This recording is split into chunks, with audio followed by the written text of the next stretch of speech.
লক্ষ আমাদের দিদি বোন মায়ের অ্যাকাউন্টে পশ্চিমবঙ্গ সরকার এখন অবধি ৩,০০০ টাকা করে আপনাদেরকে অন্নপূর্ণা যোজনায় ট্রান্সফার করতে পেরেছে।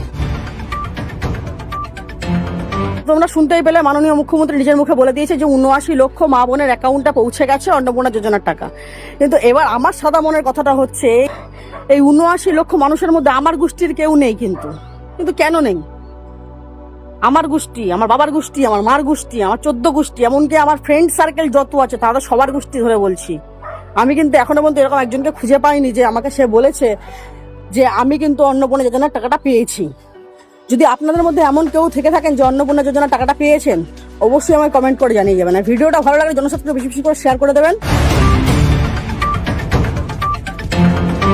এন্ট্রি হয়ে আছেন, সরকার যদি টাকা ঢুকায় তবেই পাবেন, নাহলে আমাদের কিছু করার নেই। হয়রানি হচ্ছে, বাড়ির হবে না, এতে অনেক মানুষই পাবে না, খালি খালি হয়। যখন আমাদের প্রাক্তন মুখ্যমন্ত্রী লক্ষ্মী ভাণ্ডার যুবসাথী দিয়েছিল, তখন তো জিজ্ঞেস করেনি আপনার বাড়ি আছে কিনা, আপনার গাড়ি আছে কিনা, আপনি জমির মালিক কিনা, আপনার 3টে বাড়ি আছে কিনা। আপনি কেন করছেন এগুলো? আপনি এখন মুখ্যমন্ত্রী, আপনি রাজ্যের কর্তা, আপনার কাছে সবাই সমান। যে নেবে নেবে না, যে নেবে সে নেবে। ওই যখন ভোটটা দেওয়া হয়েছে তখন তো বলেননি যার 3টে বাড়ি আছে, যার বাড়ি আছে সে ভোট দেবেন না বিজেপিকে। তখন তো ভোট নিয়েছেন। আদৌ ভোট নিয়েছেন না চুরি করে নিয়েছেন সেটা তো আপনাদের ব্যাপার, আমি সে তর্কে যাচ্ছি না। কিন্তু যখন ভোটটা নিয়েছেন তখন তো আপনার বোঝা উচিত ছিল যে সে এই দেশের নাগরিক, সেই রাজ্যের নাগরিক, তবেই সে ভোটটা দিয়েছে। হ্যাঁ, তাহলে যখন দেওয়ার বেলা আপনারা এইগুলোকে নাটক করছেন কেন? তারপরে যারা, তাও ঠিক আছে মেনে নিলাম, তাও তো লোকে পাচ্ছে না অন্নপূর্ণা যোজনা কেন করছেন এগুলো? একবার লোককে ব্যাংকে দৌড় করাচ্ছেন, একবার অনলাইনে করাচ্ছেন, একবার অফলাইনে ফর্ম ফিল আপ করাচ্ছেন। কি পেয়েছেন আপনারা? রাজ্যের সাধারণ লোককে কি পেয়েছেন আপনারা?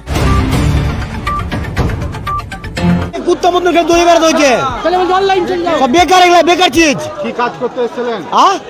অন্নপূর্ণা ভান্ডারের বলছি অনলাইনে যাও, কি করতেছে ওরা? সব ধামা ধরতেছে। কিন্তু এসে জানলাম রেশন কার্ড ঠিক হচ্ছে, বড়টা ছোট হচ্ছে, তো যেটা ফর্ম দিল কেউ ফর্ম ফিল আপ করে দিতে চাইছে না, বলছে ও বলছে অনলাইনে হবে। একবার বলছে ক্যাম্পে, বলছে একবার ওখানে যাও, একবার ওখানে যাও, একবার ওখানে যাও, একবার ওখানে যাও। উত্তর কাজ রেখে দূরে নিয়ে বেড়াতে হচ্ছে। খাপা পেয়েছে মানুষকে,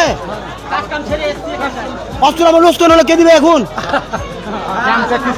কিন্তু আজকে এই শিবিরে এসে দেখা যাচ্ছে যে অন্যত্র কোনো পার্টির নেতা এবং দালাল চক্রান্ত করে এই জিনিসটাকে নষ্ট করার চেষ্টা করছে।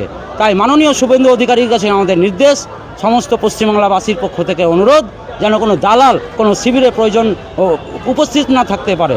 এই জন্য কড়া পদক্ষেপ প্রশাসনিকভাবে নেওয়া হোক। আমি তো মূর্খ ছিলাম, আমি তো কি জানি না, জিজ্ঞেস করতে হবে না আমাকে বুঝিয়ে বলতে হবে না, আমাকে বলে না। আর ডিলেট ভোট গেলে উঠাতে বলেন। এটা এসছি যুবসাথীর জন্য, অন্নপূর্ণা ভান্ডারের জন্য, স্বাস্থ্যসাথী কার্ডের জন্য, সবকিছুর জন্য এসছি। অন্নপূর্ণা ভান্ডার পান না? না, পেতাম দিয়ে অনলাইনে করেছি। অনলাইনে করেছে কয়দিন হলো? 5-6 দিন হলো। টাকা ঢোকেনি? না, এখনো চেক করব, দিয়ে দেখবো। বয়স্ক মহিলা আছে যারা ধরে আসতে পারে না, গিয়ে হাঁটতে পারে না, বাড়িতে অসুস্থ আছে, বাইরে যারা কাজ করে থাকে, হ্যাঁ, তাদের একটা হ্যারাসমেন্ট। হ্যাঁ, ঈদের মুখের মধ্যে এক আধ মাস হয়ে গেল, লোক এখন তো বাইরে যাবে কাজের জন্য। আপনার এইসব জিনিস জন্য বসে থাকতে হবে তাদেরকে ঘর কে চালাবে? তো একটাই অনুরোধ রইবে যে আপনারা বাংলার মুখ্যমন্ত্রী হিসাবে আপনাকে আমরা সবাই বেছে নিয়েছি, শুভেন্দু অধিকারী মহাশয়, আপনি শীঘ্রই আপনি এইসব যে পরিকল্পনাগুলোকে অনলাইনের মাধ্যমে করার চেষ্টা করুন। কি পেয়েছেন শুনুন শুভেন্দুদা, অগ্নিমিত্রাদি, একটা কথা বলি, বিজেপি পার্টির কিন্তু কোনো অস্তিত্ব ছিল না এখানে, এটা মাথায় রাখবেন। তৃণমূল থেকে সবাই রাগে, বিতৃষ্ণায়, অভিমানে তবে কিন্তু বিজেপিতে পদ্মফুলে গিয়ে ছাপটা মেরেছে, এটা কিন্তু আপনারা মাথায় রাখবেন। তো এখানে একটা সফট কর্নার কিন্তু সবার আছে। আর তৃণমূলের চোচ্ছাচোরগুলো চলে গেছে, ধান্দাবাজগুলো বেরিয়ে গেছে, তার জন্য যে ব্যক্তিটা দাঁড়িয়ে আছে তাকে দেখেই কিন্তু সবাই তৃণমূলকে ভালোবাসে।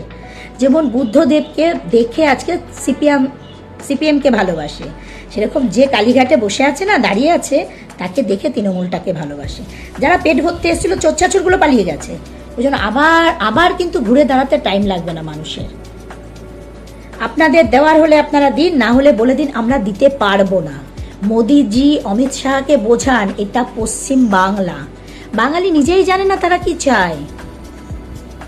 এখানে এসব চলবে না। এবার আপনি আবার শুরু করেছেন ইয়ং জেনারেশনে যুবসাথী।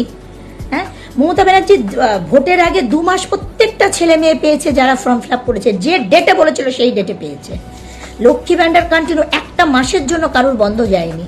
আপনারা জানেন গ্রামের দিকে ওই লক্ষ্মী ভান্ডারে 1500-1700 টাকার উপরে অনেকের ভাত চালটা চলে, ভাতটা খেত তারা, আর মাঠে ঘাটে থেকে শাকসবজি এনে খাবারটা জুটতো তাদের।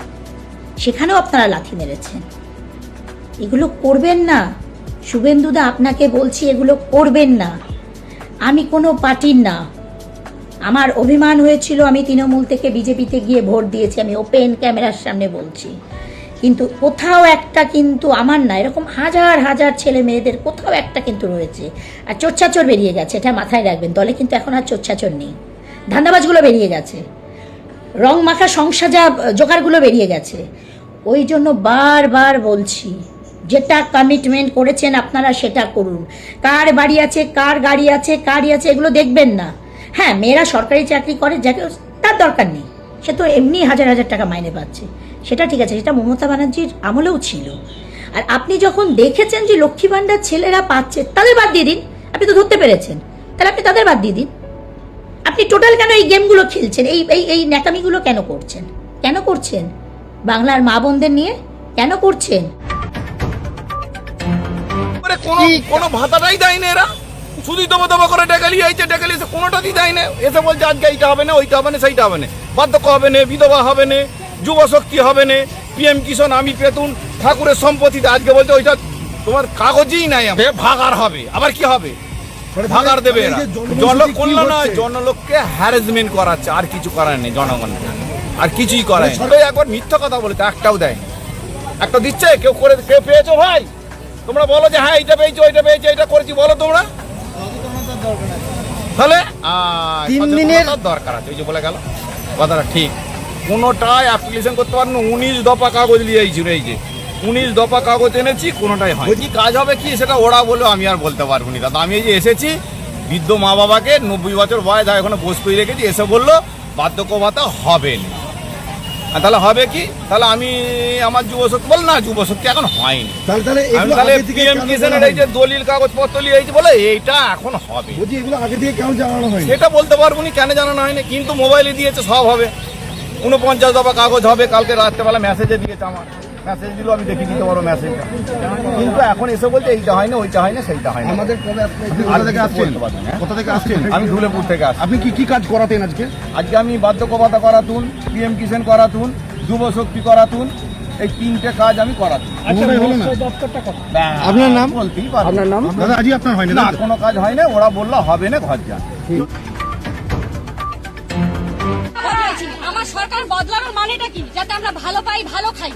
এতদিন তো আমরা এটা মেনে নিয়েছি, কিন্তু আমরা এখন তো সরকার চেঞ্জ করেছি না। 3 দিন পর 2 কিলো চাল দেওয়া হয়, 2 কেজি চাল দেওয়া হয়, তারপর পোকা দেওয়া হয়, ভাঙা দেওয়া হয়, খারাপ চাল দেওয়া হয়। রেশন ডিলার কি বলছে? কিভাবে মানুষ রেশন ডিলার কি বলছে? এই মাসে খাও, এই মাসে চালাও, সামনের মাস থেকে দিবে। এটাই হচ্ছে রেশন ডিলারের কথা।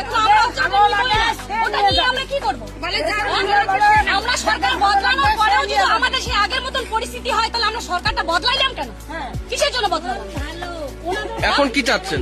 আমরা এখন চাচ্ছি যে 1 মাস পর 2 কেজি চাল দেওয়া হয়, সেটা যাতে ভালো দেওয়া হয়, ঠিক আছে? সবাই যাতে এক বেলায় খাক, যাতে জিনিসটা খেতে পারে, এটাই আমরা চাই। আপনার নাম? আমার নাম অনিতা রায়।